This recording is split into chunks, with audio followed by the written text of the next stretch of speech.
What is out there, beyond our world?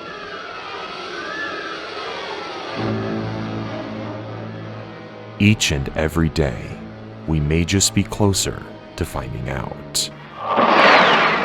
UFOs, an acronym for unidentified flying objects, are an aerial phenomenon that has increasingly piqued the interests of many people. A term that has become mostly associated with traditional alien flying saucers, all because of people begging to find the answer to this question.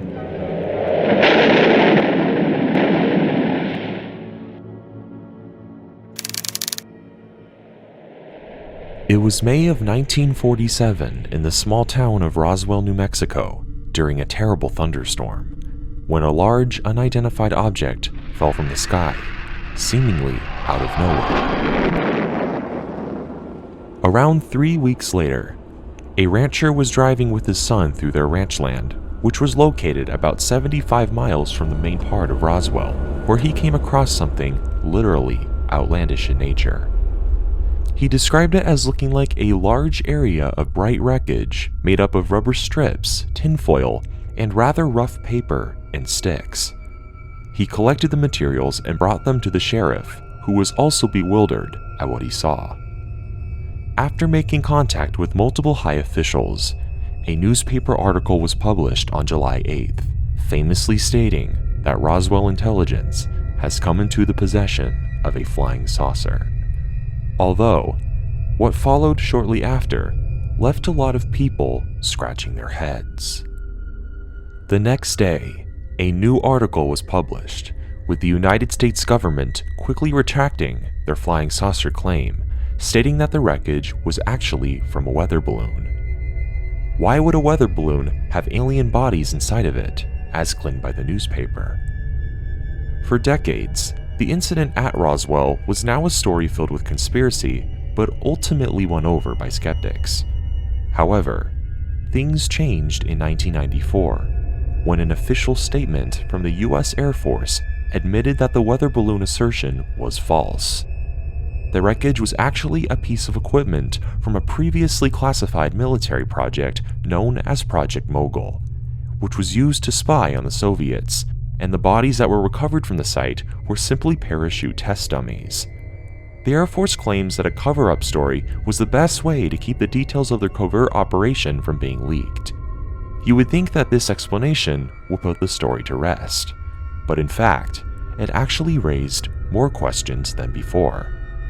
For a lot of people, things just didn't add up. Why would the United States government make the claim of a flying saucer, knowing full well that it would spark huge interest with the public and bring people over to Roswell, an area where very classified operations are taking place during a very sensitive time of the Cold War? The first atomic bomb was tested only 2 hours away from Roswell, along with the German V-2 rockets. In other words, this area of the United States was a common place for military testing, and an area intended to be out of sight from the American public. People claimed that making the flying saucer story as a cover-up only to quickly retract it does not make any sense, as it contradicts the ambitions of the military. Despite the information that has been presented, the famous Roswell incident continues to be an icon for the theory of alien life.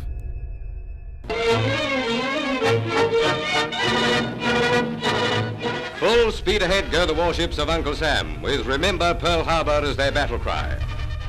The Battle of Los Angeles in World War II is considered by some people to be the earliest documented example of alien invasion. It was only 2 months after Pearl Harbor, when on the night of February 24, 1942, the coasts of California received reports of a potential Japanese attack. After hours of monitoring the sea, military radars picked up a possible enemy unit located about 120 miles away from Los Angeles. Around an hour later, chaos ensued. Searchlights speared the sky, sirens roared throughout the city, and anti-aircraft artillery began endlessly firing upwards the moment an unidentified orange and glowing aircraft came into sight. The battle had lasted over an hour, and by the time it was finished, over 1,400 rounds of ammunition were fired. The battle ended with 5 deaths and minimal injuries. It appeared as if this was the first attack on the continental United States, but the following morning, things got very confusing. There was no enemy attack. In fact, the people that died were killed as a result of friendly fire, car accidents, and heart attacks. Although, speculation of the event began to form when the military could not keep a consistent story. The Western Defense Command in San Francisco stated that the attack was caused by unidentified planes that flew in the area, though this was quickly countered by the Navy, which said that the event was caused by a simple case of war nerves, which elevated the situation to a much more alarming degree. Just like in Roswell, the military concluded that the flying object in question was only a weather balloon, but this claim did not bring closure to a lot of people. Despite the object being fired at over 1,000 times, it was not punctured once, and continued to drift gracefully southwards towards Long Beach. It was never seen again.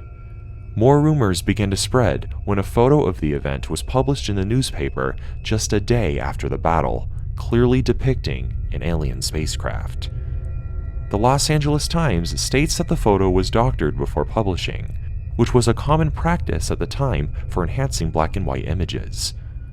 Though people have disputed this, saying that the shape of the aircraft can still be visibly seen in the original untouched photo.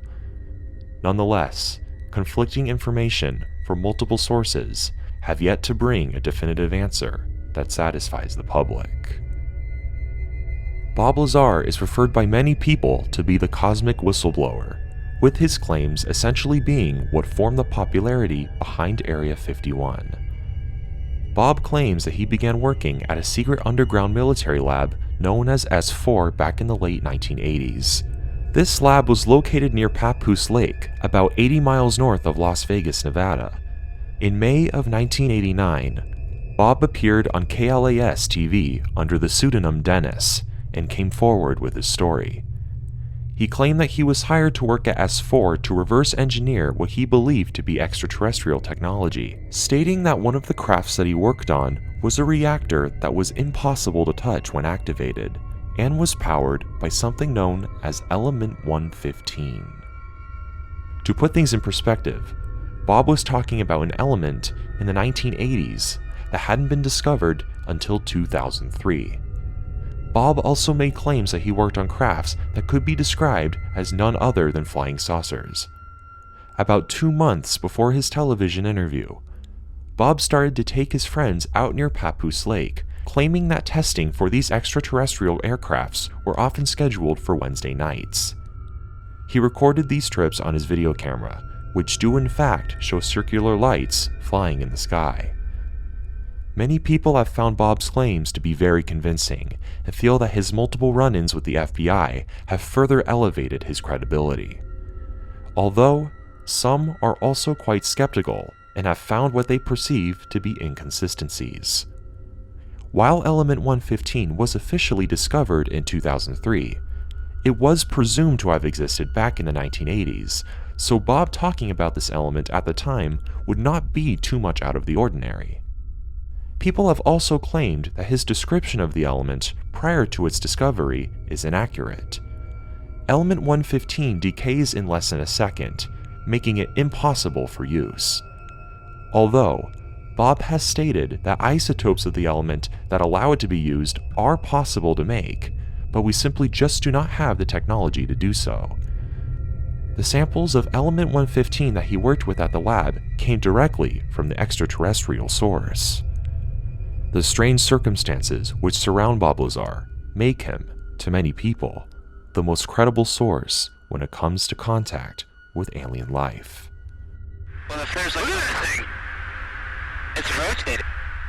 During the first and second week of November 2004, about 100 miles away from San Diego, California, in the middle of the Pacific Ocean. An event occurred that not even highly experienced military officers, who were operating the most advanced Air Force technology to date, could explain. Sightings were reported over 100 times, but the most famous encounter occurred on the 14th, when the supercarrier USS Nimitz and missile cruiser USS Princeton were performing a combat training exercise. It was 2 o'clock in the afternoon. 2 fighter jets were told to discontinue their training routines and to prepare for a real-world mission. The USS Princeton's radar had detected unidentified flying objects at over 80,000 feet, an altitude way too high for jets to conventionally fly. The objects were reported to move at very fast speeds, and the oceans nearby began to move vigorously. One of the objects managed to get as low as 50 feet above the ocean. Commander David Fravor saw the object firsthand and described it as being about 40 feet long, white, and in the shape of a Tic Tac. One of the pilots patrolling the area that day was able to get the incident on video.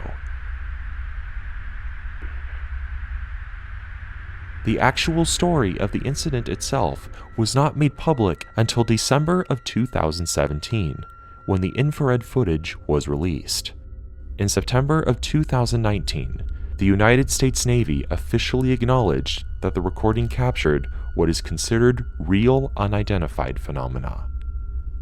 This UFO sighting may just be the closest piece of evidence we have to an aircraft not made by humans. Take a look at this. Oh my God. Arguably one of the most debated events in UFO history is the famous Phoenix Lights, witnessed by tens of thousands of people. Although primarily seen in Phoenix, Arizona, the incident was also witnessed in some parts of Nevada and the Mexican state of Sonora. It was during the late evening of March 13, 1997, when 2 series of bright round lights began floating and soaring over the city, while formed in the shape of a V. Civilians stared at the night sky in utter confusion, grabbing their video cameras to capture what they knew was going to become a significant part of history. I got the camera. Oh, now that one went out to the to the left. To the east. To the east. Some witnesses claimed to see actual aircraft behind the lights, while others claimed that the aircraft was the light itself. The lights eventually flew away from the city, while stationary ones just disappeared, leaving people behind absolutely baffled about what they just saw. The United States Air Force soon came forward with an explanation, stating that the lights were a result of a set of flares released by an A-10 Warthog aircraft for a training routine. This explanation received a lot of controversy among witnesses, stating that there was no way that the flares could keep such a consistent formation for hours on end. Even the Arizona governor himself described the lights as otherworldly. Even today, there are still people who firmly believe that extraterrestrial contact was in fact made on that night.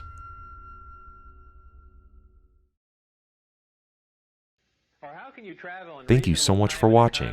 If you enjoyed this video, subscribing goes a long way, just like the Phoenix Lights. 186,000 miles a second, which translates into roughly 669 million miles an hour. And a light year is the distance traveled